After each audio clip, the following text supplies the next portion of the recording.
Cristina, bună ziua! Bună ziua! Dragi călători ai timpului și exploratori ai necunoscutului, bine ați venit la o sesiune de investigație unde avem ca instrument hipnoza regresivă. Astăzi vom descoperi împreună careva din tainele uitate ale istoriei. Dacă simțiți că energia voastră are nevoie de un reset profund, să știți că vă putem oferi servicii de purificare energetică și ezoterică, personalizate atât prin sesiuni online, cât și prin fotografie. Astăzi, Cristina va intra în stare de hipnoză profundă fără să cunoască subiectul investigației. Eu voi decide unde mergem. Ea va descoperi totul în timp real. Așadar, relaxați-vă și pregătiți-vă pentru o călătorie transcendentă. Vă urăm o vizionare captivantă. Cristina ia poziția cea mai comodă pentru corpul tău și relaxează-te.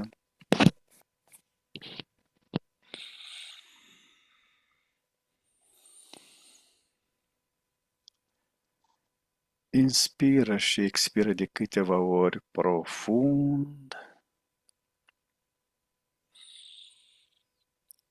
și relaxează-te la maximum.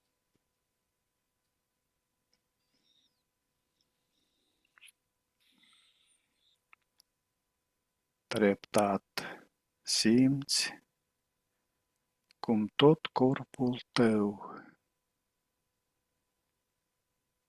se lasă ușor în voia relaxării.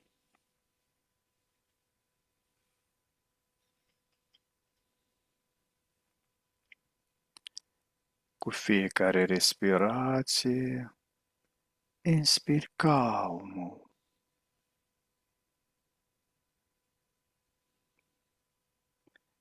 și expiri toată tensiunea.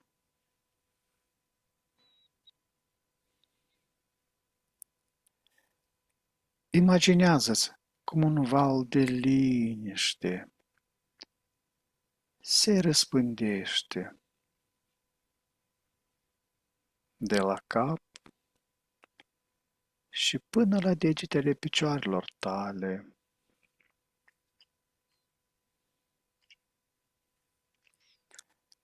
Mușchii tăi devin mai moi, mai grei.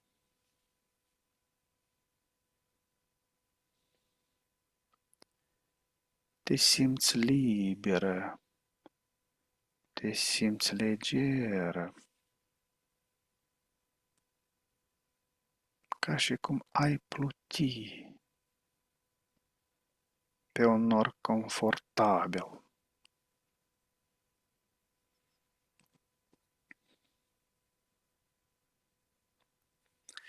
Fiecare sunet din jur te relaxează și mai profund. Iar vocea mea te ghidează ușor spre o stare de pace.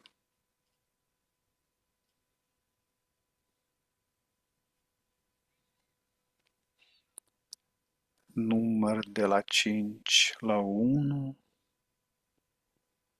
și cu fiecare număr te cufunzi de 10 ori mai adânc.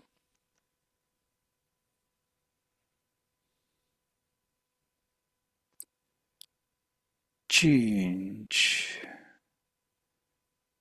Totul devine mai relaxant.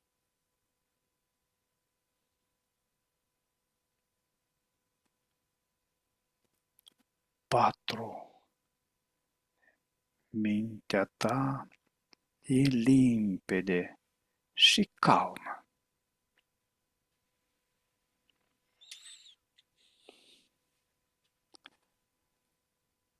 3.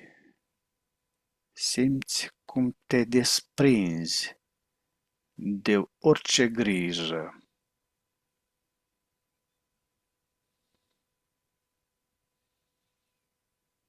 2. Încă un pic și ești aproape acolo.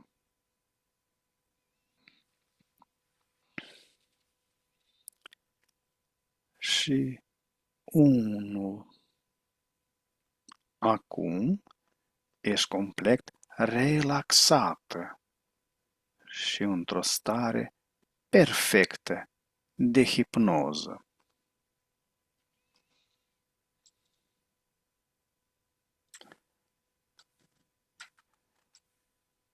Număr de la 1 la 3, iar la 3 ne deconectăm de la conștiința colectivă. 1, 2, 3.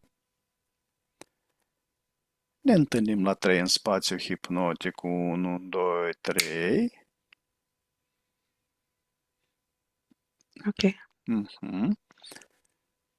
Ne mărim la 3 frecvențele și nivelul energetic până la maximum posibil. 1, 2, 3.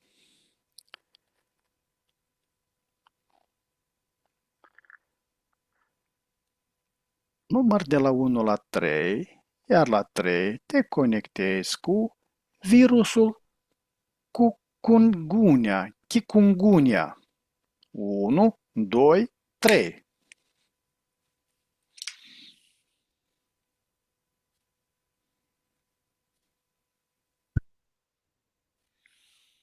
Ok. Îmi spui la 3 ce intenție supremă ascunde în sine virusul chikungunya. 1, 2, 3.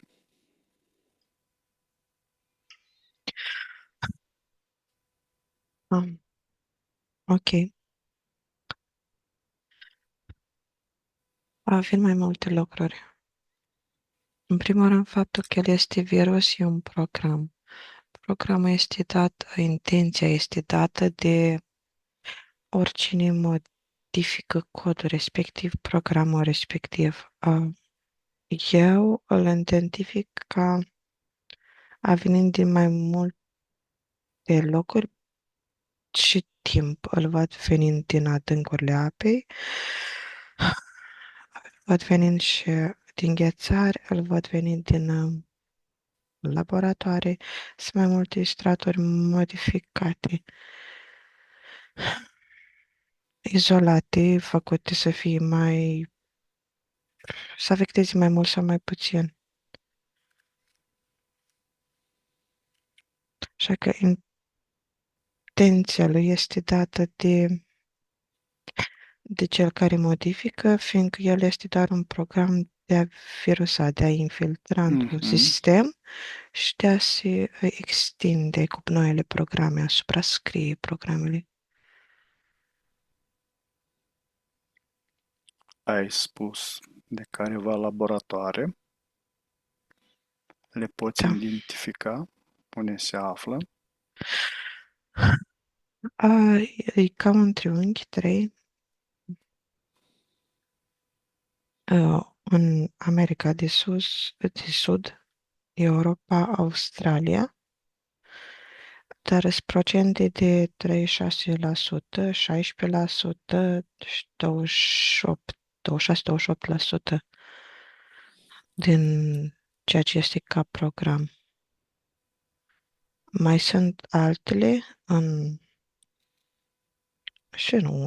China sau în Marea Britanie, Elveția, America de Nord, dar sunt amestecate cu alte lucruri și s-a pierdut de procentaje, 1%, 8%. De cine sunt controlate aceste laboratoare?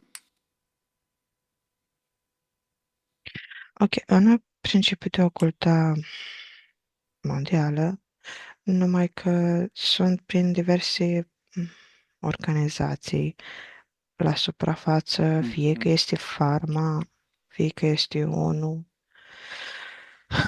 să ne protejeze pe Mhm, noi în alimente, să studieze, să mhm. facă tot felul de modificări pe genetica noastră.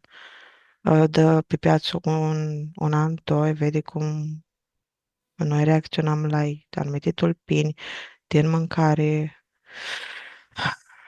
din animale, din aer. Cercetează și testează pe mai multe organizații, mai multe puncte, cum reacționăm pe toate căile vis-a-vis de. Nu, mai sunt și în construcții și companii de construcție în spate ca primul paravan prin care acționează și de transport. În general, sunt distribuite prin Ministerul Sănătății. Dar sunt mai multe industrii implicate. Mhm. Care este paternul energetic primordial de la care a luat naștere? Ah, ok, patternul primordial e așa cum s-au făcut și entitățile. Entitățile funcționează pe un program de virusare. Au același, cumva, sistem de desprindere, de rularea programului invers, oarecum, în întuneric sau în noapte, pe mai multe planuri, are mai multe cuvinte de a descrie. Alt sistem de a descrie lucru ăsta e ca și cum shadow, umbra ta, umbra unor aspecte neînțelese, a unor entități de dimensiuni mai înalte, care s-au desprins de ei în momentul în care au ascensionat și ele au devenit ca niște entități virus pentru dimensiunile de aici și au creat o lume în care ei pot să exploateze, pot să se infiltreze, adică să cheme părțile subliminale, doar ca ele să supraviețuiască. Asta e tiparul primordial al virusului. Mhm. Ce lecție globală neglijată de omenire a făcut ca acest virus să capete relevanță? Păi, tocmai că lumea este lumea de aici este făcută într-un sistem de dualitate, într-un sistem de lecții, de evoluție, de ascensiune, tocmai din cauza că lumea acceptă condițiile respective și Mhm, nu este un creator uh, face favorabil să dezvolte tot felul de virus și atunci karma este făcută pe același principiu și în karma, ei pot să introducă orice lecții doresc, astfel încât să iasă smântâna deasupra când doresc, cu programele care doresc, fie că e moale, ciumă. De obicei, bagă în prim program pedeapsa lui Dumnezeu pentru mhm, păcatele. mhm. Pentru conștientizarea slabă. Da, da, așa e. E un Asta rezultat e a cauza. conștientizării, lipsei de conștientizare. Că în momentul în care ești conștient, ești din sistem, nu mai accepti nicio dualitate, nicio dualitate, nu mai accepti niciun aspect de umbră, lumină, pur și simplu ești și comanzi ceea ce să fie. Bineînțeles, comanzi din punctul de vedere a unui părți subliminale care e într-un avatar și se folosește de o minte. Și nu înțelegi când ești în avatarul respectiv, în mintea respectivă, ceea ce formezi cuantic, decât dacă, nu știu, ești în pragul nebuniei, că nu poți tot timpul să fie între am două lumi conștient pe deplin din Da. cauza că fizicalitatea. Dar totuși îți asumi rolul de creator în avatarul respectiv. În ce mediu, fizic sau non-fizic, și-a căuit pentru prima dată drum spre conștiință? În ce rol? Fizic? În ce mediu? Așa. Fizic sau non-fizic? Și-o Și, croit pentru prima dată drum spre conștiință. păi, fizicalitate pe alt plan. Pentru cei de aici ar fi un plan mai sus. Dar pentru cei de acolo era fizicalitate, fiindcă erau într-un avatar, într-un cod de limitare, adică să facă separarea să fie virusul. Ca o matrioșcă, Mhm. planurile sunt în felul respectiv și atunci și aici fizicalitate noi în alt plan mai jos și cei mai sus noi în planul ăsta. Pentru noi e în metafizic. Care este legătura simbolică dintre virus și vectorul său, țânțarul?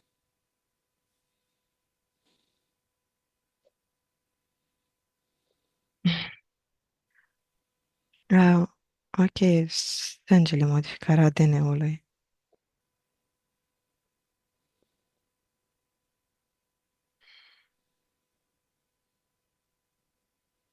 Și are mai multe. Și țânțarul e tot ca un virus, ca un parazit, pardon. Mm, Că, ca un parazit în sensul de entitate. Că tot vine și se așează pe tine cu un scop anume.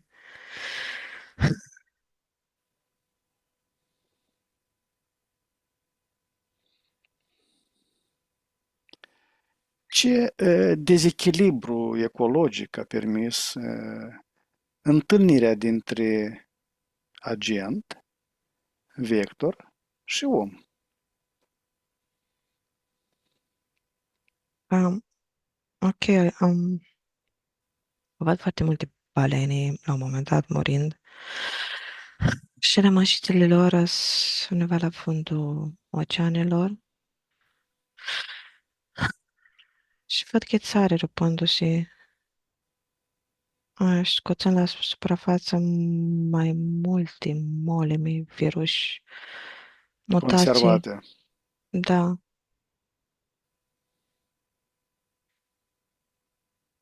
și bineînțeles omul curios care se duce repede acolo să exploreze și să vadă ce este acolo. Deși are pe el acoperit are tot felul de haine, dar tot ea și le duce în laborator.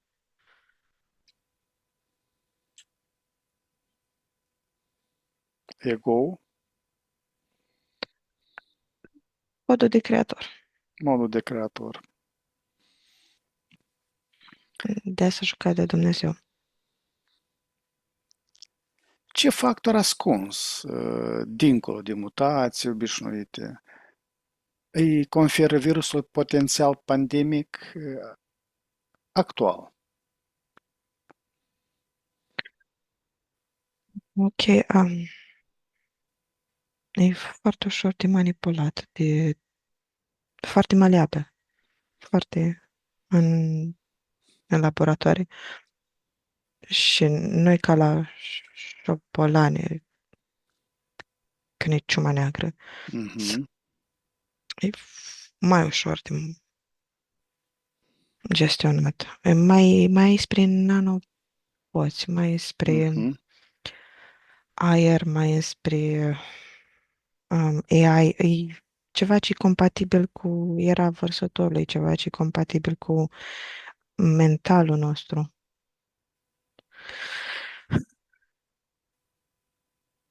E un program, practic, compatibil. Cum interacționează energia colectivă a fricii cu capacitatea virusului de a se răspândi?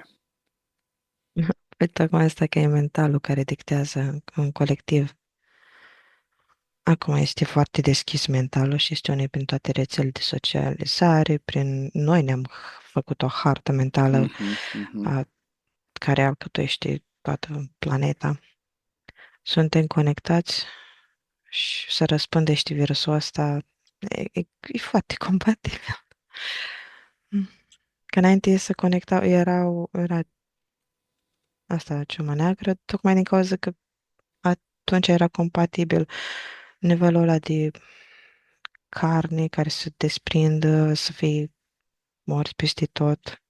Era în mentalul colectiv, că era vorba de fizic, de carne. Ei simțeau prin simțurile cărnii mai mult. Acum e mai mult o eră mentală. Care este cea mai mare vulnerabilitate a sistemului imunologic uman pe care virusul o exploatează? Ok. Mi-au apărut două lucruri. Una mi-a apărut ca niște pupițe și două că în mentalul colectiv deja este o formă ca o breșă, nu spre minune, spre un potențial minuni, gen peste noapte poate să se întâmple un lucru să dea planeta peste cap. E deja scenariul ăsta activ, programul care rulează în fiecare din cauza pandemiei care a fost. Credința lor este orientată înspre în ghilimele miracole, adică manifestări instantanee. Totul este așteptat, nu? Da, da. Din cauza că este codul înăuntru, gen, știam eu, dar e vorba, iarăși, de o tehnologie nano. Că tot văd pupițele astea ca și cum ar fi niște virus nano în noi. Nu le de crezi, nu e nimic în noi.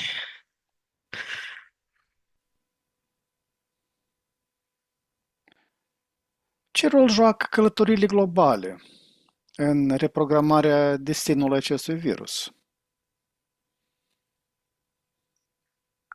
Deocamdată la nivel de karmă. Nu văd ca pe răspândire globală. E locală, fiindcă așa știm noi că e locală. E în mai multe petice de peste tot, dar sub diferite forme. Că verișor ramuri a virusului trimise, că îi testează mai multe. Și deocamdată la nivel de karmă individuală, te duci într-un loc, te îmbolnăvești sau nu. Că dacă nu ai karma, contractul scris acolo, nu poți să nu treacă pe lângă tine. Sau să ai frecvența foarte mare și să nu treacă pe lângă tine dacă nu ai karma și nu ai Și să contract. treci tu pe lângă el, nu? Da, așa, da. Unde în mod precis se află acum punctul critic al unei posibile explozii pandemice? Europa de jos, spre Africa, în jurul Mării Mediterane. Mhm.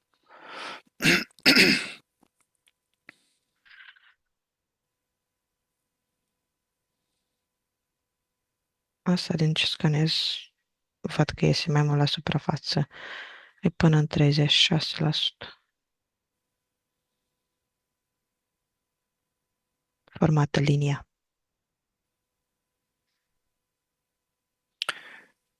Care sunt semnele subtile, încă necunoscute de știință, care privesc o nouă criză?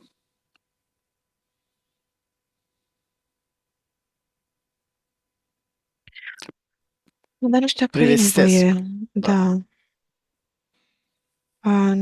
Deocamdată nu consider că e nevoie de o nouă pandemie globală. Nu, sunt exact acum pe financiar mai mult și pe energie. Local o să mai dea.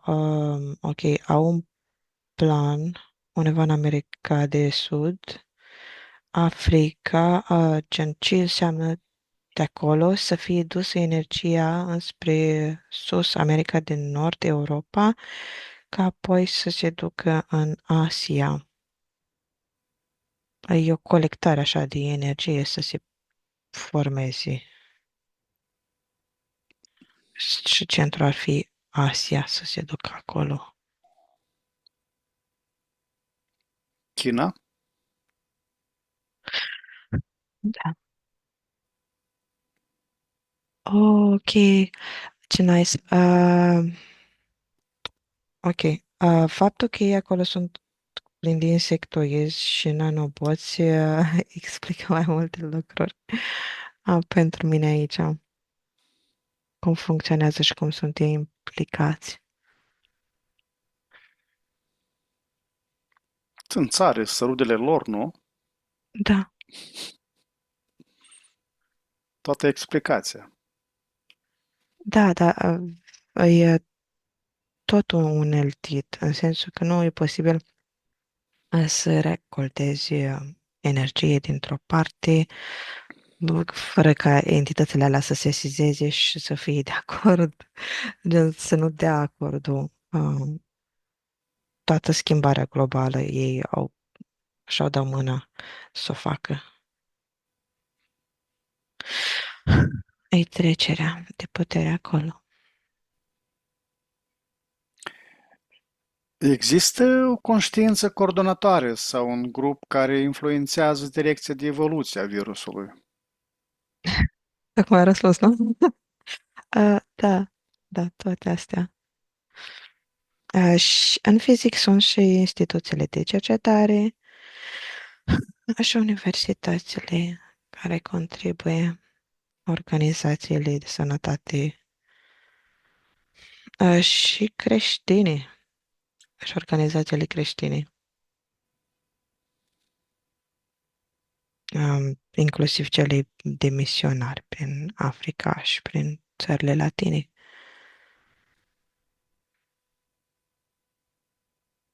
Toate contribuie. Sunt și careva interese non-umane. Da, da, da. Mai este orice societate nou făcută are nevoie de sacrificii. Toată energia aia acumulată de sacrificii de a clădi e un lucru care tot iese. Ca să ridici un lucru trebuie să ai o bază, o energie. Și energia lor ca să clădească un lucru este energia sacrificiului. Că ei vor o civilizație care să funcționeze pe minus și atunci sacrificiul să fie pe minus. Că poate să fie la fel de bine o societate construită în lumină, să fie cu sacrificii de lumină, în ghilimele sacrificii, adică ofrande, și să fie o societate luminoasă.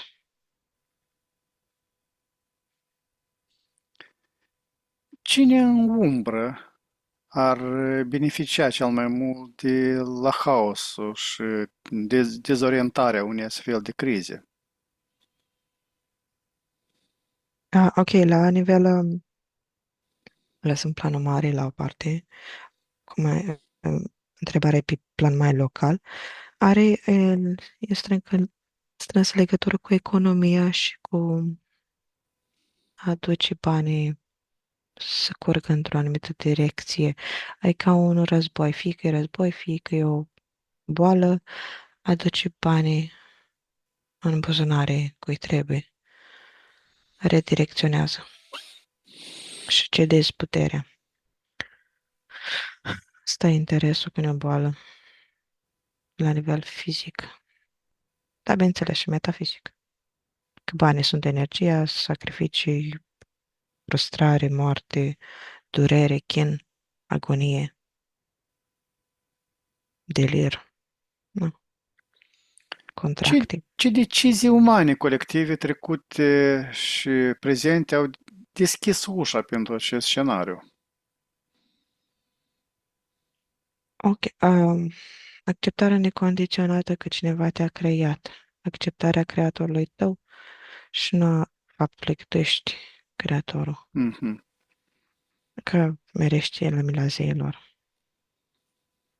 că ei pot să decide pentru tine, că ești un vas al lor.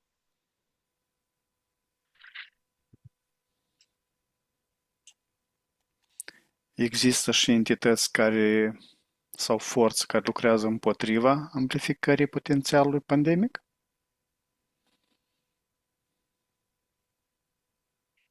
Da, sunt surprinzători. Um, pe lângă pleiadieni, sirusieni, o parte, și aici procentaje și cu interese politice, sunt și o rasă de fiare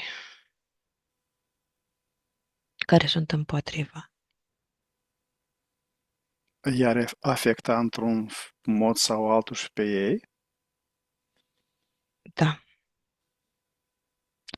le-ar afecta structura lor genetică și structura matrixului creat de ei.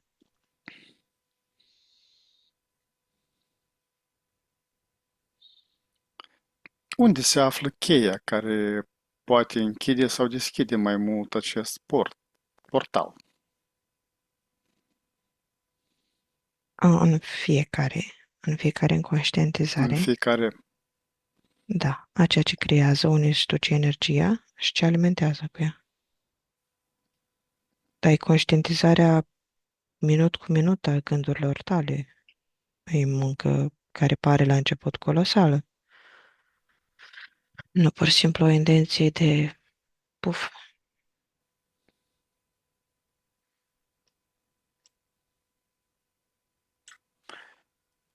are vreun punct slab, virusul,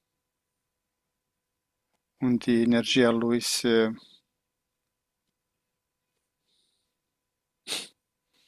Um, ok, blochează, se risipește. da, focus în fizic și metafizic. Bine, prin faptul că alimentezi gândul și te pui pe frecvența respectivă și alimentezi egregorul de boli, dezastre. Pe lângă asta e un foc. Văd că dacă omori prin foc. Se și în țară și nu rezistă la temperatură. Cumva o temperatură uscat.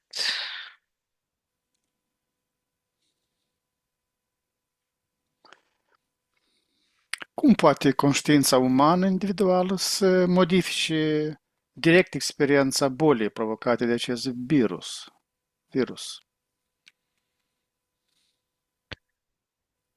Ok, prin ceea ce este evident că tu decizi ce vibrație ai înăuntru tău, pe ce ești și ce alimentezi. E direct, până la a salva omenirea, până a acționa global, trebuie să te ocupi de tine.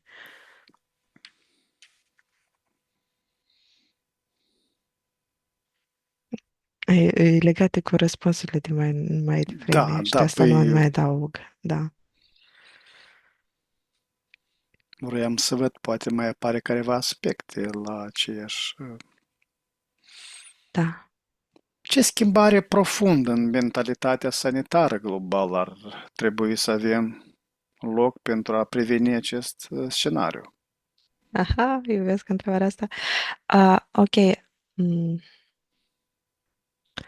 Sanitarul, sistemul sanitar e a te curăța. E vorba de a flow apei, flow energiei, flow în metafizic. Dacă construiești o civilizație și trebuie să le, cum ai ceacrele, așa faci civilizația respectivă, îi faci totul să fie complet ca un sistem. Da? Că ce e în micro e și în macro. Sistemul sanitar, dacă ar fi făcut pe lumină, adică să se lucreze energetic, să fie mână-mână, ar dura mult mai mult, am evolua și am ajunge și noi mai repede ca sirusienii, ca pleiadienii, am ascensiona. Dar deocamdată e făcut să fie pe lucrat pe minus, din cauza că e nevoie de a nu te spăla din contră, ci adună tot greul ăla și de a face un flux continuu, de a fi greu, a energiei stănantă, blocantă, reziduală, frustrări. Toată măsca aia, e rolul să iasă la suprafață, de a produce. Sistemul sanitar produce mai multă măscă, nu lumină. Deci funcționează în principiul ăsta. Mai repetă, te rog, asta întrebare. Ce schimbare profundă în mentalitatea sanitară globală trebuie să avem loc pentru a preveni acest scenariu? Ok. Nu, ca să facă trecerea asta, schimbarea globală radicală spre energetic, trebuie toată lumea nu toată lumea, un anumit procentaj, Un număr critic, da, adică conștientizări de oameni treziți. Uh, Practic să nu mai folosim nimic din pastile, nimic din fast food, nimic din... genetic modificat. Da, ai totul pe sistemul de lumină să-l facem, să reconstruim. Că putem trăi cu o hrană alchimizată, pus lumină în ea. Mhm.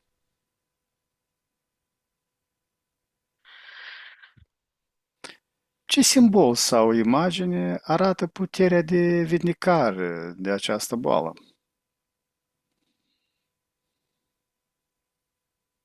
Ah, aia e cam tricky întrebarea din cauza că nu este un simbol la comun. Fiecare are pe acele simboluri atribuite alte porți, alte gânduri, alte frecvenții. Au venit ca prim simbol spirala. Numai că și aici spirala, iarăși, are nuanțe și nuanțe. Au venit și crucea, că până la urmă alții au un contract și să fie salvați de Dumnezeu. Mhm. De asta e simbolul ține de codare a fiecare.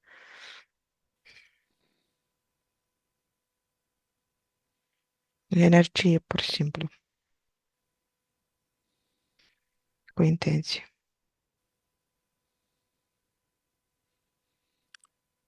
Energie programată cu intenție. Mhm. Acum mi-au mai apărut alte imagini. Ce ar fi virusul? Asta e coada unui dragon de pământ care se aseamănă cu un scorpion și înțepătura acului respectiv. Și fiecare coada lui formată din mai mulți solzi țepoși, mai multe straturi, mai multe nivele.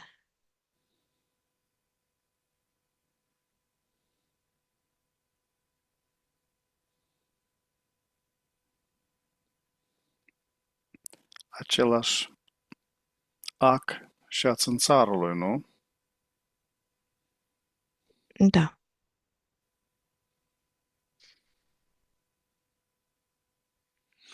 Care este mesajul de bază pe care virusul aduce omenirii despre relația noastră cu natura?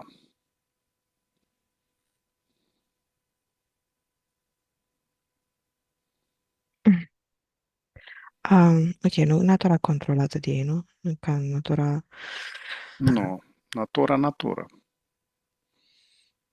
Aha, că suntem toți parte dintr-un întreg aici, așa, coexistăm.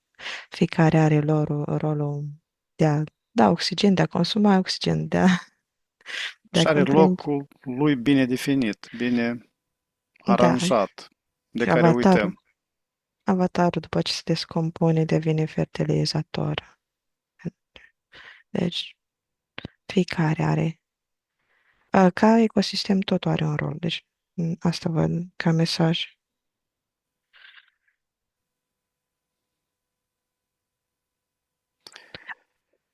Mai zic ceva. Da, Um, da, te rog.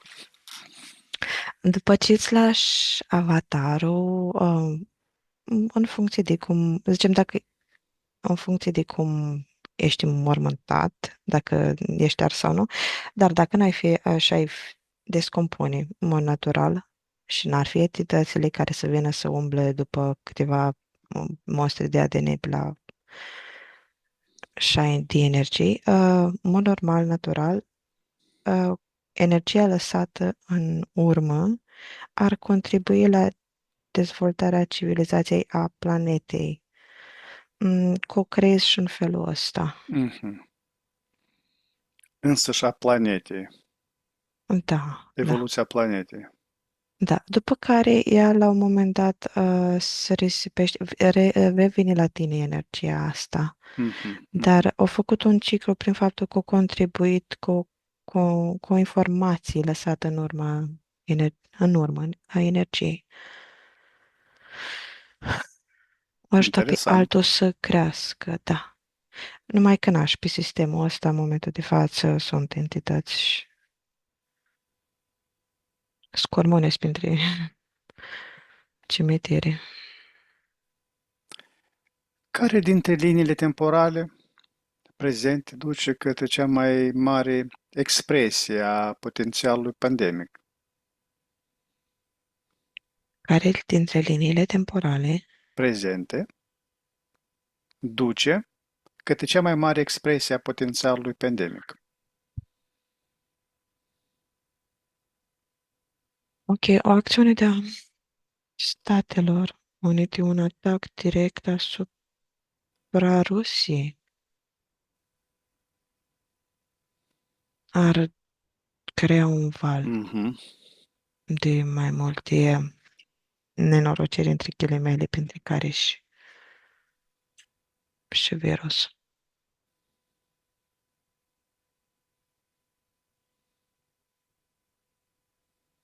Trump, deciziile lui Trump.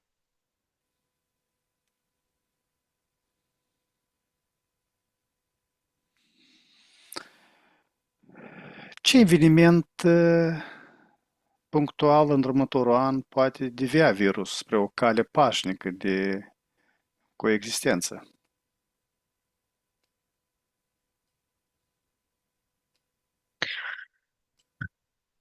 Ok, bine. Ca proces natural, fiindcă este un sistem, iarăși, prin anotimpe și prin forțele anotimpului, ca tu să alchimizezi aspectele din viața ta și să le întregești în lumea duală, să-ți înțelegi frustrările, să-ți înțelegi traumele, să-ți înțelegi întunericul, între ghilimele. Um, Cumva asta are potențial ca tu, în mod natural, să integrezi anumite aspecte și să nu mai manifesti, să nu mai intri personal pe acele linii, să nu intri foarte mulți, să facă salturi cuantice, cumva spre Mhm. linii fără virus, fiindcă sunt care manifestă, care sar cuantic spre celelalte lumi, fiindcă nu înțeleg și nu evoluează. Dar nu e neapărat, asta e într-un sistem, e sistem, pur și simplu, reamintesc că suntem creatori și putem ieși în afara sistemului. Cum se va transforma relația dintre om și țânțar în următorul deceniu? Ah, ok. El a fost și un mic mesager nu a morții, a lumii de dincolo, în, în Egipt, fiindcă toată îmi vine la Egiptul. Ok, în continuare o să fie privit ca mesager al morții sau din contră o să fie privit pentru aripile lui, pentru acțiunea de nano. O să dezvolte pe mai multe planuri, fiindcă fiind o forță concentrată și prinde idei în diferite industrii și tehnologie, în special spre robotică.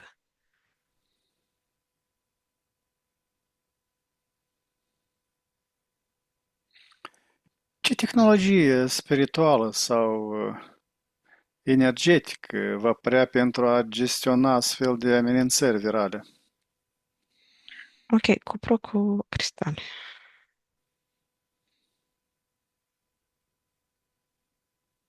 Asta mi apare. Poți spune mai multe? Cristalii quartz. Mhm, Ai cupru îndoit mhm.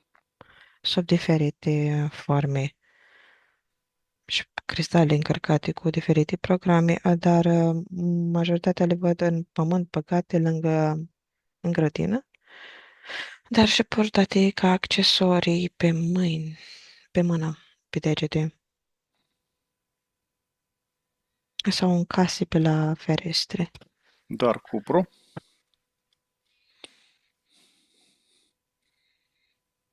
Da, dacă bagi aur, ar fi altceva, dar cupru, Cristale îmbrăcate în spirale de cupru? da, și ele sunt printre, sunt mai multe forme, mai mult, fie că baghete, fie că sunt Mhm. spirale și pe cristal. A, a face unelte de genul e ca și cum ai coase, că pui intenția, ai face un ritual, coș energetic. Și de asta să văd mai multe, dar de toate cam au quartz alb, transparent, quartz roz. Sunt și ametiste, dar au alte nuanțe. Piramide din cupru cu cristale implantate în... Că are alt rol. Dacă faci o piramidă mare, vreo 2 metri și încă să poți Mhm. stai acolo într-o meditație, are alt rol. Îți modifici tot câmpul cuantic, e ca și cum ai sta sub un bol, face Da, dar noi. Numai dacă faci meditația să nu fii pe frecvența țânțarilor, dar Mhm. cine rezonează cu asta?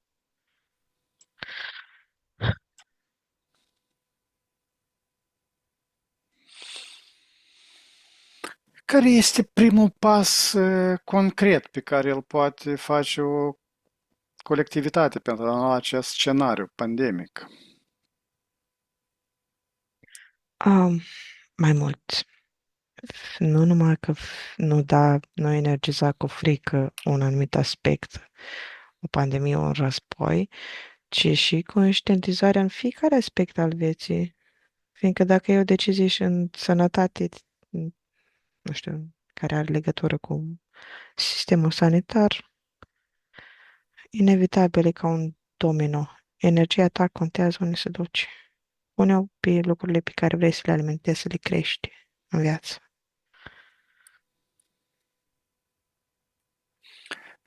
Există un cod sau o frecvență sonică sau vibrațională care poate destabiliza virusul? Da, mașinările de cu bioenergie au. Da, se poate trimite. O melodie magică? Nu e magic între ele. Da, sunt cele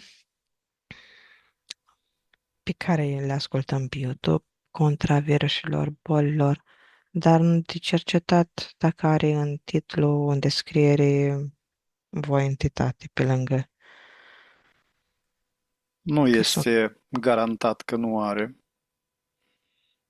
Da, dar nu, scanez vibrațional. Scanez prin intenții, partea ta subliminal pune la treabă.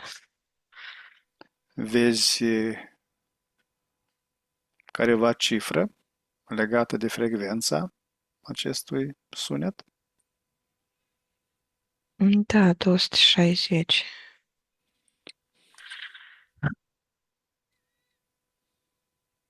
Că nu urcă mai sus virusul. Moare după 260. Tot ce mai sus de 260, da? Da. Care este cel mai important lucru pe care ar trebui să-l știm acum despre acest virus?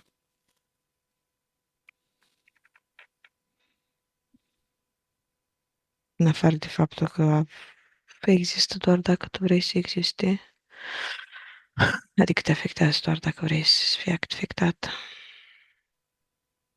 Că ai doar un plan, că poți sări cuantic, că sunt atâtea măsuri pe care poți să le iei.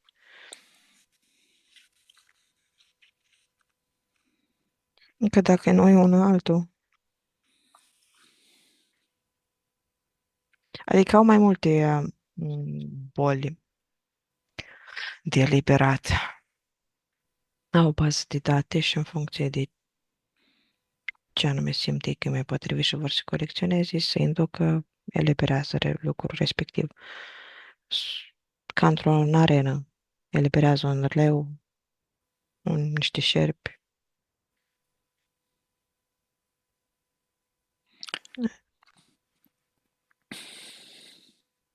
Reacția ta e ceea ce contează. Da. Ce înțelepciune trebuie să reintegrăm pentru a fi imuni la frica pe care o generează? Ok, frica de moarte, frica de abandon, frica de control, de a gestiona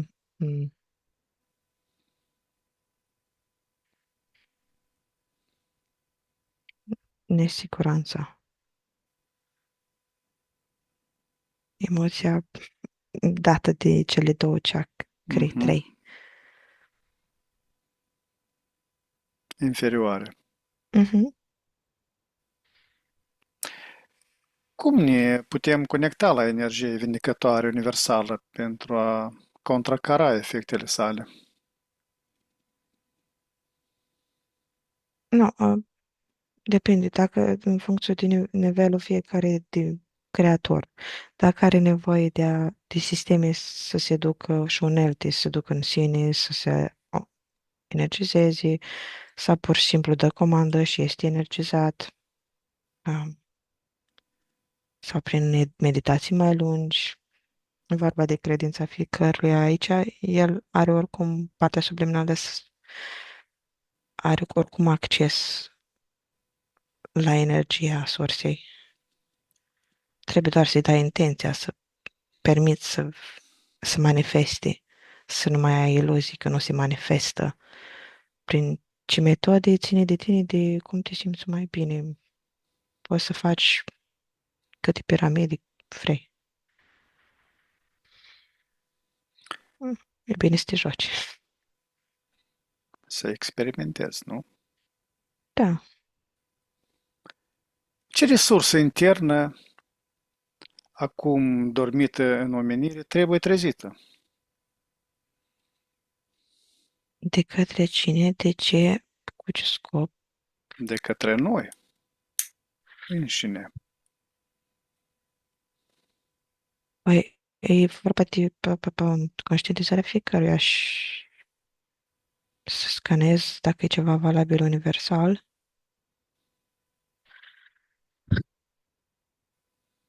Ok, conștientizarea, lumina, fericirea, ok, bucuria, iubirea, să te bucuri toate aspectele vieții, să nu mergi capul în jos, să te bucuri că ești, să fii în starea de platitudine de a fi, ca să schimbi cumva procentajul,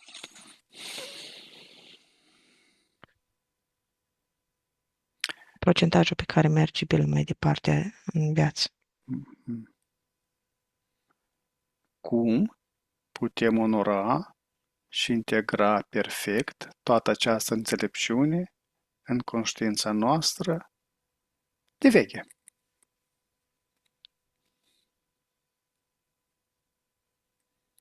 Ok, acționează metafizic, duci în sine, descarci datele de aici, faci schimb, curăți, iei alte date de acolo, pui intenție, ești chirurgul tău. Um, Asta îmi apare, fiindcă asta aici aș face și eu.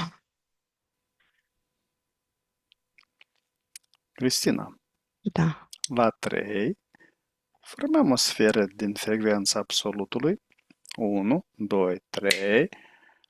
O informăm cu toate rezultatele investigației, cu ok, toate conștientizările pe care le avem vis-a-vis de această boală, de acest virus. Și la 3 expediem către toți cei care sunt dornici de a afla, de a alchimiza. da. Cine dorește să, să Da, iei.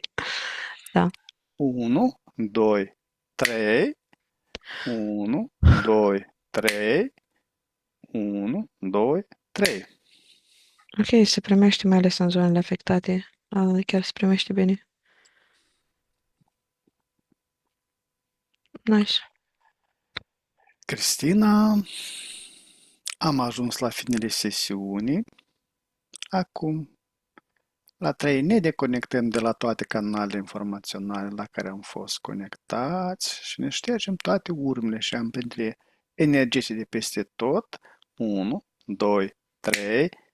Și pregătește să revii treptat în stare de veche, proaspătă și plină de energie, acolo de unde ai plecat.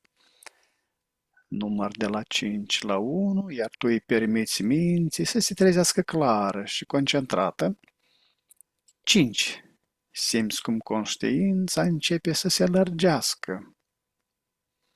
4. Corpul tău devine mai ușor, mai prezent. 3. Auzul și senzațiile fizice se intensifică. 2. Gândurile tale sunt limpezi, ca după un somn odihnitor. Și 1. Deschizi ochii complet treaz, cu o stare internă de calm și de vitalitate, reîncărcată de posibilități.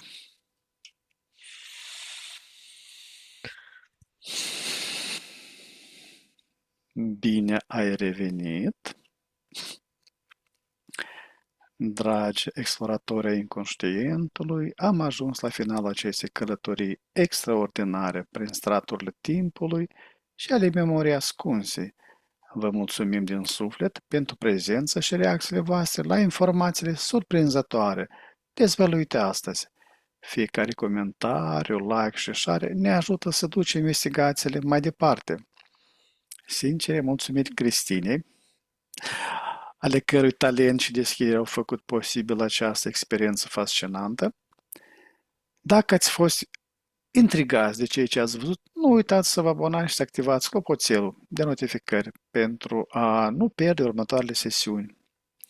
Până în data viitoare, rămâneți curioși și deschiși la misteriile pe care mintea noastră le poate dezvălui. Vă urăm liniște și descoperiri interioare. La revedere! Numai bine!